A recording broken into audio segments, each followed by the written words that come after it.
Bonjour tout le monde, c'est Morgane, la créatrice d'Idemos, mais aussi de la Maison de l'Essentiel. Bienvenue pour les nouveaux sur ma chaîne, ou sinon, bienvenue à vous pour cette semaine où je vous ferai une vidéo d'explication, plutôt ma prise d'évolution sur la pratique zéro déchet, mais aussi la magie naturelle. Donc, je vais commencer par vous expliquer un petit peu qu'est-ce qui t'est arrivé un peu dans ma vie. Donc depuis longtemps, j'ai toujours été fascinée par l'ésotérisme, les fantômes, les pratiques magiques, etc. J'adorais lire des livres. Harry Potter, c'est ma révélation. Et puis j'ai plein d'autres livres fantastiques, les vampires, etc. Par exemple, Twilight, j'ai pas du tout adhéré. Pourtant, c'est bien fantastique et une histoire d'amour, mais c'est pas ça qui me palpitait. C'était plutôt, je sais plus l'histoire. La communauté d'issue, donc qui est True Blood, que j'ai surkiffé, que je lis et relis, mais surtout Harry Potter que j'ai adoré. Donc, et aussi il y avait une petite série que je regardais de temps en temps, en BD, c'était Witch, avec des sortes de fées sorcières, avec les plusieurs éléments. Et donc ça c'est vraiment quelque chose que j'adhérais, mais je trouvais un peu trop enfantin, ce qui était un peu normal parce que je grandissais. Et j'ai toujours aimé cet univers-là, j'ai toujours adhéré. J'étais aussi assez captivée sur les histoires de ma région. À un moment, j'ai vécu à Tahiti, c'était super intéressant. Les dieux, déesses, etc. La philosophie. Et puis aussi sur d'autres pratiques. À ma maison de campagne, en Lozère, il y a aussi des pratiques. Voilà, un peu tous les univers où j'ai visité, je me suis toujours intéressée. Et j'adore, c'est quelque chose qui me passionne. Plus tard, il y a quelques années, j'ai décidé de me lancer dans le zéro déchet parce que j'ai vu déjà, il y avait de plus en plus de prise de conscience que j'ai pris, c'était la planète était en souffrance, la planète était toujours en souffrance, et que je pouvais faire quelque chose à mon échelle, quelque chose assez concret, visuel, fort, et c'était de réduire ma consommation, c'était réduire ma consommation de déchets, qui s'est vraiment accentuée, surtout quand je pratiquais la magie naturelle. Ça c'est quelque chose de vraiment brut, c'est quelque chose qui me convenait énormément, et quelque chose qui allait en lien avec ma pratique ésotérique, c'est ma pratique zéro déchet. Pour moi, les deux sont indissociables parce que sans l'envie de faire du zéro déchet, j'ai arrêté la magie naturelle parce que je trouvais que je n'étais pas du tout en adéquation. Par exemple, je demandais l'aide à la terre, sachant que 5 secondes plus tard, je venais juste de la polluer. Donc il y avait des choses qui n'étaient plus vraiment cohérentes avec ma philosophie, mes croyances, et le zéro déchet m'a permis de me renouer avec tout simplement la magie naturelle, et ce qui m'a redonné du baume au cœur. Donc c'est avant de me relancer dans la magie naturelle, cette philosophie, j'ai d'abord allé plus à fond sur le zéro déchet, comment je pouvais vraiment réduire, quels sont les impacts, quelle est cette philosophie, etc. etc. Et c'est là que pendant plus d'un an, voire deux, après plus tard, mais pendant vraiment un an maximum, un an où j'ai fait que du zéro déchet, j'ai mis vraiment ce côté ésotérisme sur le côté, j'ai mis de côté l'ésotérisme, et j'ai vraiment pratiqué les zéro déchets. Il y a des choses que j'aimais beaucoup, c'est la façon de réduire les déchets, la façon de s'alléger de beaucoup de choses, la façon aussi de se simplifier la vie, ça c'est quelque chose qui me tient vraiment à cœur. Surtout la cuisine, c'est quelque chose que je déteste faire, et je voulais pas aussi faire de la cuisine et en fait me rajouter plein de matériel parce qu'il faut faire un truc, par exemple une pâte, et je voulais vraiment trouver un système qui me convenait, ma façon de vivre, et j'avais pas forcément besoin de voir comment les autres faisaient puisque c'était moi-même. Ça c'était bien. Je me suis mis sur des forums zéro déchet pour discuter, pour trouver des aides, comment faire, comment si. À un moment, j'avais été une période, j'avais plus du tout de sacs plastiques. Je me suis dit, je n'achète plus de sacs plastiques, mais j'ai encore des déchets. Comment je fais? J'ai demandé de l'aide, mais en fait, je me suis fait pourrir sur les groupes privés, et je trouve ça tellement dommage parce que j'ai plus du tout écrit sur les groupes privés, j'ai plutôt cherché par moi-même, où j'ai lu un peu partout, mais les gens étaient trop agressifs. Le mieux c'est de ne pas te faire de déchets, oui, mais pour arriver au zéro déchet on doit faire encore quelques déchets, on n'est pas parfait, chacun fait avec sa sensibilité, etc. etc. J'ai trouvé que c'était une communauté un peu dure. surtout pour les nouveaux, surtout ceux qui posent des questions, qui osent poser des questions. Et on est toujours à renvoyer, t'as qu'à pas produire de déchets, sauf que ils sont là mes déchets, je peux pas faire autrement. Donc voilà, j'ai été un petit peu déçue, donc ça m'avait encore plus mis en retrait. Plus sur moi-même, je suis concentrée sur moi-même et en fait j'ai fait un petit peu évoluer à ma vision ce fameux zéro déchet. Pour moi je suis quelqu'un de très...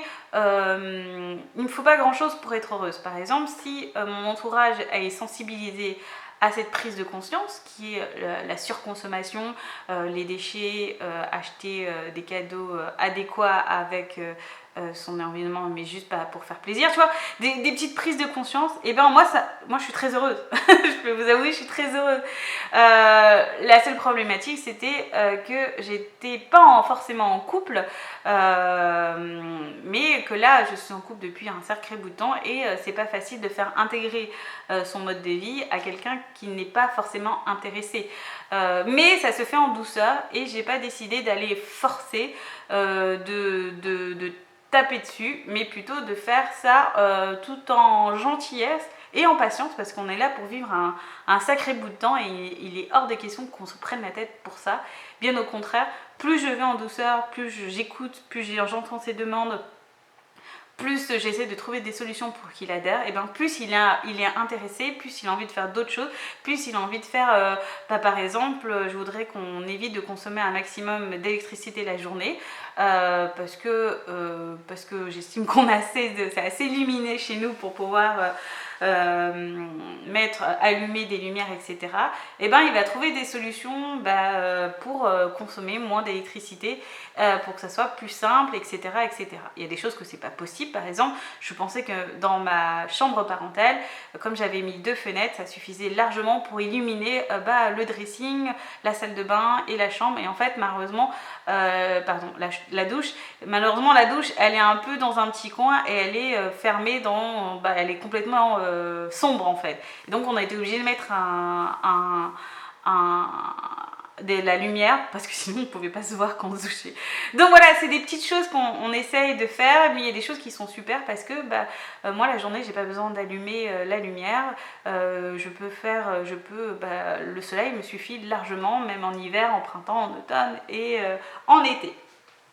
Voilà, c'est une philosophie et la magie naturelle est revenue vers moi, entre guillemets. J'ai eu re-envie, parce que moi je ne fais que par le désir et l'envie, et c'est revenu en moi ce désir de je suis plus en adéquation avec moi, je n'ai plus besoin de forcer, ça vient naturellement. J'ai eu envie de relire, de réapprendre, de reconstruire, de retester, etc. Et tout ça était arrivé petit à petit, tout en douceur, sans vraiment me rendre compte. Et j'ai décidé aussi de créer une société qui s'appelle Idemos. C'est une boutique en ligne qui fait des produits zéro déchet, bio et français. Et en même temps, il manquait quelque chose, il manquait une autre facette de moi. Sans la magie naturelle, j'ai jamais pu aller au zéro déchet. Sans le zéro déchet, j'aurais jamais pu repratiquer la magie naturelle. Pour moi, c'est deux choses pareilles. Et j'ai pris un accompagnement, une formation, plutôt un accompagnement avec Vibra Coaching. Je laisserai son Instagram en dessous, qui est une super belle femme, forte, courageuse, pleine d'idées, dynamique, et j'aime beaucoup son énergie, ça m'a beaucoup aidée. Et grâce à elle, grâce à cette prise de conscience, grâce à ces déblocages, j'ai décidé aussi de créer un autre compte Instagram bien plus ésotériste, surtout sur la nature, zéro déchet. J'adore prendre en photo des plantes, faire des vidéos des plantes, donc je me suis dit je ne vais pas mettre sur Idemos parce que les gens ils vont me regarder avec des gros yeux, mais plus voilà, j'ai fait 2 comptes qui sont plus ou moins pareils mais séparés, où dedans vous aurez plutôt Morgane, initiatrice du Monor, des initiations à la magie naturelle. Il y aura aussi des cours, il y aura aussi des box, il y aura aussi pas mal de choses, de rituels que j'ai pratiqués, que j'ai fait, que je vais vraiment m'adapter plutôt au général, parce que c'était vraiment très personnel et qui sont assez efficaces. Et c'est assez intéressant parce que beaucoup me disent la magie naturelle c'est quand même assez brut, assez fort, assez efficace. Et il y en a qui se retrouvent mieux dans cette magie que dans d'autres magies. Après, parce que ça, c'est ma philosophie, je suis comme ça. J'aime bien ramasser un petit caillou et donner des intentions. J'aime bien ramasser des plumes. Je crois qu'on les voit un petit peu. J'ai mon petit plot de sauge. Tu vois, j'ai envie de créer mon propre univers, mes propres produits, mes propres créations. Et je trouve que ça donne plus d'intention, plus de force, etc. Et en même temps, je ne pratique pas de déchets par rapport à ma pratique ésotérique. C'est ça, c'est quelque chose qui me tenait énormément à cœur et la magie naturelle se complète complètement. Surtout que dans le milieu ésotériste, qui prône le bien-être, qui prône le bien-être Mère Gaïa, l'univers, etc., etc., et en fait, utilise énormément de produits qui viennent de l'autre monde, l'autre bout du monde, pardon, qui viennent je ne sais où et qui sont ultra polluants. Moi, je trouve que le Palo Santo, j'en ai jamais acheté, dû à cause des prélèvements, mais aussi parce que c'est pas du tout dans ma culture. On a plein de plantes françaises qui sont ultra efficaces, vous pouvez même les cultiver, vous pouvez faire des choses extraordinaires et ça je trouve qu'on ne met pas assez en valeur, on reste toujours bloqué sur cette fameuse sauge ou sur je ne sais plus quoi, mais je trouve ça dommage parce que vous pouvez aller vous balader, si vous aimez aller vous balader, prendre de l'hachis millefeuille, vous pouvez trouver de la menthe sauvage, vous pouvez trouver des trèfles, vous pouvez trouver du chêne, du sorbier, de l'aubépine et ça c'est des plantes que vous pouvez réutiliser chez vous pour faire de la protection, de la purification, pour vous aider à faire beaucoup de choses et je trouve qu'elles ne sont pas mises assez en valeur et c'est pour ça que dans mes cours sur la purification, protection, mauvais œil, etc., je mets vraiment en avant les produits français avec leurs histoires, mais après je mets toujours une petite partie, les produits qui ne viennent pas de France mais qui a quand même cet effet pour vraiment vous montrer qu'en fait, mine de rien, en France, on a beaucoup de choses et je trouve qu'on les dévalorise trop, quoi. Et ça, c'était quelque chose qui me tient énormément à cœur. Je suis encore débutante dans cet univers-là, entre guillemets, des plantes. J'apprends énormément, je suis passionnée. Toutes mes connaissances, je vous les mets à profusion dans ces cours. Mais en même temps, vous aurez conscience qu'aussi, ces cours-là vont vous apporter à ne pas créer de déchets quand vous faites de la pratique ésotériste.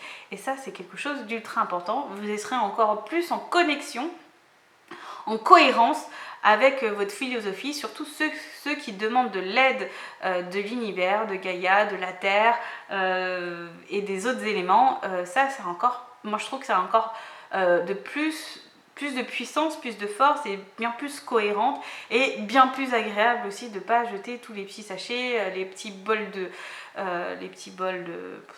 tous les trucs en plastoc, quoi, tout simplement. Et aussi mettre en avant aussi les bonnes arrêter de la paraffine, quoi. La paraffine, c'est pas bon, c'est pas chargé, c'est pas cher, j'entends bien, mais n'a pas d'aussi forte n'est pas aussi puissant que si on fait une bonne cire. Donc ce que je vous invite franchement et fortement de trouver des boutiques en ligne, il y en a quand même pas mal en France qui vendent des bougies déjà peut-être chargées, qui avaient bien plus de puissance, mais aussi qui font avec des bonnes matières bio, des matières naturelles. Et ça, je vous invite fortement à acheter plus ceci ou sinon fabriquez-les vous-même, c'est très simple. En plus, vous pouvez même charger, mettre vos intentions dedans, mettre encore plus d'intentions.